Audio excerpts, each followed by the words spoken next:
வணக்கம். தன் முயற்சியில் சற்றும் மனம் தளராத விக்ரமாதித்தன் மீண்டும் மரத்தில் ஏறி அது தொங்கிய உடலை கீழே வீழ்த்தினார். பின்னர் அவர் கீழே இறங்கி அதை தூக்கி கொண்டு மயானத்தை நோக்கி செல்லுகையில் அதனுள் இருந்த வேதாளம் விக்ரமாதித்யரை நோக்கி, மன்னா, உன்னுடைய ராஜ்யத்தின் ஏதோ ஒரு மிக கடினமான பிரச்சனை ஒன்றுக்கு தீர்வு காண்பதற்காக இத்தனை முயற்சிகளை மேற்கொள்கிறாய் என்று தோன்றுகிறது. சில சமயங்களில் மிக அறிவாளிகள் என்று நாம் நினைக்கும் சிலர் சாதாரண பிரச்சனையை கூட மிக கடினமான ஒன்றாக மாற்றி விடுகின்றனர். அத்தகைய குரு ஒருவரின் கதையை கூறுகிறேன் கேள் என்று சொல்லி கதை சொல்ல தொடங்கியது.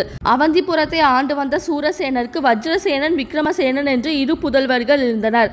முதுமை பருவத்தை அடைந்ததும் தன் மூத்த மகன் வஜ்ரசேனனுக்கு ஆட்சி பொறுப்பை கொடுத்துவிட்டு தன் மனைவியுடன் காட்டுக்கு சென்று விட்டார். தன் தந்தையைப் போலவே வஜ்ரசேனனும் செங்கோல் ஆட்சி புரிந்து குடிமக்களின் நலனை பேணி வந்தார். அவருடன் குருகுலத்தில் பயின்ற மணிதரன் என்ற பக்கத்து நாட்டு இளவரசனுடன் சிறுவயது முதல் நெருங்கிய நட்பு ஏற்பட்டது. வஜ்ரசேனன் ஆட்சி பொறுப்பில் அமர்ந்ததும் மணிதரன் தன் தங்கையை வஜ்ரசேனனுக்கு திருமணம் செய்து வைத்து தானும் அவந்திபுரத்திலே தங்கிவிட்டார். அவந்திபுரத்தை தனதாக்கி கொள்ள திட்டமிட்ட மணிதரன் சிறிது சிறிதாக வஜ்ரசேனனிடமிருந்து அதிகாரங்களை கைப்பற்றி கொண்டார். இசை, சிற்பம், நடனம் என்று அருங்கலையில் தன் நேரத்தை செலவிட்ட வஜ்ரசேனன் நாளடைவில் ஆட்சியின் முழு அதிகாரத்தையும் மணிதரனிடமே ஒப்படைத்து விட்டார். மணிதரனின் ஆதிக்கத்தில் அவந்திபுரத்தில் அராஜக தாண்டவமாடியது. மணிதரனின் கொடுங்கோல் ஆட்சியை கண்டு கலக்கமுற்ற பிரமுகர்கள் பல முறை வஜ்ரசேனனை சந்தித்து உண்மை நிலவரத்தை தெரிவிக்க முயன்ற போது மணிதரன் அவர்களை தடுத்து விட்டார். அதனால் இளையவன் விக்ரமசேனனிடம் சென்று பிரமுகர்கள் நாட்டு நிலைமையை எடுத்து கூறி அவரை மன்னனாக பொறுப்பேற்க சொன்னார்கள். ஆனால் தன் அண்ணன் ஆட்சி செய்வதுதான் சரி என்று மறுத்துவிட்டார். வேறு வழியின்றி அவர்கள் காட்டினை அடைந்து பெரியவரான சூரசேனரை சந்தித்து முறையிட்டனர். அனைத்தையும் கேட்ட பிறகு சூரசேனர், ஒருமுறை ஆட்சி பொறுப்பை என் மூத்த மகனிடம் ஒப்படைத்து விட்டு ராஜ்யத்தை விட்டு வெளியேறிய பிறகு எனக்கு அரசாங்க விஷயங்களில் தலையிட உரிமை இல்லை. சிறிது காலம் பொறுத்து இருங்கள், உங்களுடைய பிரச்சனைக்கு ஒரு தீர்வு ஏற்படும் என்று சொல்லி அனுப்பினார். ஏதோ சமாதானம் சொல்லி அனுப்பிவிட்டாரே தவிர தன் ராஜ்யத்தின் நிலைமை சீர்குலைந்து போனதை அறிந்து சூரசேனன் மிகவும் வருந்தினார். இதற்கு வேறு ஏதாவது வழி உள்ளதா என்று தீவிர யோசனை செய்தார். வழி ஏதும் தோன்றாததால் அவர் தன் பிள்ளைகள் பயின்ற குருகுலத்தை அடைந்து அங்கிருந்த வயதில் மூத்த குருவை சந்தித்து தன் ராஜ்யத்தின் பிரச்சனைகளை கூறி உதவி செய்யுமாறு வேண்டினார். மகாராஜா, அவந்திபுரத்தில் நடக்கும் ஆட்சியை பற்றி நானும் அறிவேன். அதற்கெல்லாம் மூல காரணம் வஜ்ரசேனனின் மைத்துனன் மணிதரன்தான். கவலைப்படாதீர்கள், இதை நான் தீர்த்து வைக்கிறேன் என்று குரு வாக்குறுதி அளித்தார். மறுநாள் குரு அவந்திபுர தர்பாரை அடைந்தார். தனது குரு தன்னை தேடி வந்திருப்பதைக் கண்டு உவகையுற்ற வஜ்ரசேனன் பலத்த உபசாரத்துடன் அவரை வரவேற்றார். பிறகு குரு வஜ்ரசேனா, குருகுலத்தில் வித்யாபியாசம் முடிந்ததும் மாணவர்கள் குரு தட்சணை தருவது வழக்கம். ஆனால் நான் உன்னிடம் எதுவும் வாங்கிக் கொள்ளவில்லை. பிற்காலத்தில் எனக்கு தேவைப்படும் போது வாங்கிக் கொள்கிறேன் என்று சொன்னேன். அது உனக்கு ஞாபகம் இருக்கிறதா என்று கேட்டார். ஞாபகம் இருக்கிறது குருதேவரே, தாங்கள் எதை கேட்டாலும் அதை அளிக்க சித்தமாக இருக்கிறேன் என்றார் வஜ்ரசேனன் பணியுடன். வாக்களித்த பின் மறுக்க மாட்டாயே என்று குரு கேட்க, குருதேவரே, ஏன் இப்படி கேட்கிறீர்கள்? வாக்கு தருவது மரணத்துக்கு சமம், தயங்காமல் கேளுங்கள் என்றார் வஜ்ரசேனன். அப்படியானால் உனக்கு சொந்தமான இந்த அவந்திபுர ராஜ்யத்தை எனக்கு குருதட்சணையாக கொடுத்துவிடு என்றார்.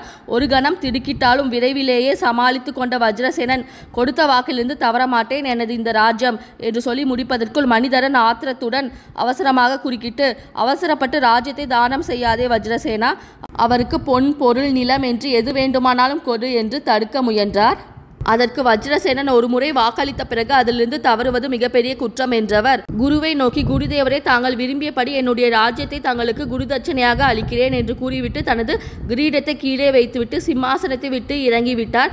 குரு வஜ்ரசேனனை நோக்கி, வஜ்ரசேனா, உன்னுடைய அபாரமான குரு பக்தியை மெச்சுவதற்கு என்னிடம் வார்த்தைகளே இல்லை. கொடுத்த வாக்கை காப்பாற்றுவதில் உனக்குள்ள அக்கறையில் 10ல் 1 பங்காவது குடிமக்களின் நலனில் செலுத்தி இருக்கலாம் என்று கூறிய பிறகு தன் சீடர்களை அனுப்பி காட்டில் வசிக்கும் சூரசேனரை அழைத்து வர சொன்னார். சூரசேனர் வந்தவுடன் குரு அவரை நோக்கி, மகாராஜா, உங்கள் மூத்த மகன் தன் ராஜ்யத்தை எனக்கு தட்சணையாக அளித்து விட்டார். நான் அதை தங்களிடம் தருகிறேன். நீங்கள் ராஜ்யத்தை 2ஆக பிரித்து உங்கள் புதல்வர்கள் இருவருக்கும் சமமாக அளியுங்கள். இதன் மூலம் நாட்டில் மீண்டும் அமைதி நிலவும் என்றார். அவருடைய கட்டளையை சூரசேனரும் அவருடைய இரு பிள்ளைகளும் ஒப்புக்கொண்டனர். விரைவிலேயே சூரசேனர் ராஜ்யத்தை இரு மகன்களுக்கும் சமமாக பிரித்து அளித்து இருவரையும் மன்னனாக்கிவிட்டார். இந்த இடத்தில் கடையை நிறுத்திய வேதாளம், மன்னா, வஜ்ரசேனன் நாட்டை ஆள தகுதியில்லாதவன் என்று தெரிந்த பிறகும் அவருக்கு ஒரு பாதியை கொடுத்தது முட்டாள்தனம் இல்லையா? இளையவன் விக்ரமசேனன் முதலில் அண்ணன் விஷயத்தில் தலையிட மாட்டேன், ஆட்சியில் தான் அமர்வது தவறு என்றவர் பாதி ராஜ்யம் கிடைத்ததும் ஒப்புக்கொண்டார்.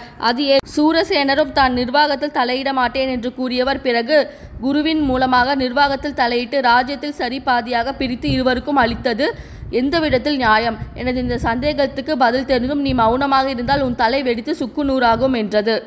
அதற்கு விக்ரமாதித்யன், மன்னர் ஆட்சி பொறுப்பை விட்டு விலகும் போது மூத்த மகன் ஆட்சி பொறுப்பை ஏற்பது தொன்று தொட்டு இருந்து வரும் ராஜ பரம்பரை வழக்கம். ஆகவே அதற்கு புறம்பாக நடக்க விக்ரமசேனன் முதலில் ஒப்புக்கொள்ளவில்லை. ஆனால் தன் தந்தை, அண்ணன் மற்றும் குரு வற்புறுத்திய பிறகு பாதி ராஜ்யத்தை ஏற்றுக்கொண்டார். வஜ்ரசேனன் சுபாவத்தில் மிகவும் நல்லவர். அதனால்தான் அவர் தன் தந்தையின் கட்டளை உடனே ஏற்றுக்கொண்டார். மனிதரனை ராஜ்யத்தை விட்டு வெளியேற சொன்னால் தானும் தன் தம்பியைப் போல் நல்லாட்சி புரியலாம் என்று எண்ணினார். வனவாசத்திலிருந்து ஆசிரமத்துக்கு வந்த மன்னர் மறுபடியும் தன் ராஜ்யத்தை குருவிடமிருந்து பெற்றுக்கொண்டார். அதன் பின் அதை தன் பிள்ளைகளுக்கு சமமாக பங்கிட்டு கொடுக்கும்படி குரு கூறியதும் அவ்வாறே செய்தார். அவர் தன் மக்கள் நலம் கருதியே இவ்வாறு செய்தார். இதில் அவரது சுயநலம் என்ற பேச்சுக்கே இடமில்லை. மக்கள் நலம் கருதி அனைவரின் விருப்பத்துக்கேற்ப மன்னரும் குருவும் சேர்ந்து பிரச்சனையை தீர்த்து வைத்தனர். அவர்கள் இருவரும் பாராட்டுக்குரியவர்களே என்றார். விக்ரமாதித்யனது சரியான பதிலினால் அவர் மௌனம் களையவே வேதாளம் தான் தங்கியிருந்த உடலுடன் மீண்டும் பறந்து சென்று முருங்கை மரத்தில் ஏறிக்கொண்டது. அடுத்து என்ன நடந்தது என்பதை பற்றி அடுத்த வீடியோவில் பார்ப்போம். இந்த சேனல் பிடிச்சிருந்தா லைக் பண்ணுங்கள், ஷேர் பண்ணுங்கள், சப்ஸ்கிரைப் பண்ணுங்கள். ஒவ்வொரு வாரமும் விக்ரமாதித்யன் கதை நம் சேனலில் போடப்படும். அனைவரும் பார்க்கும்படி கேட்டுக்கொள்கிறேன். நன்றி.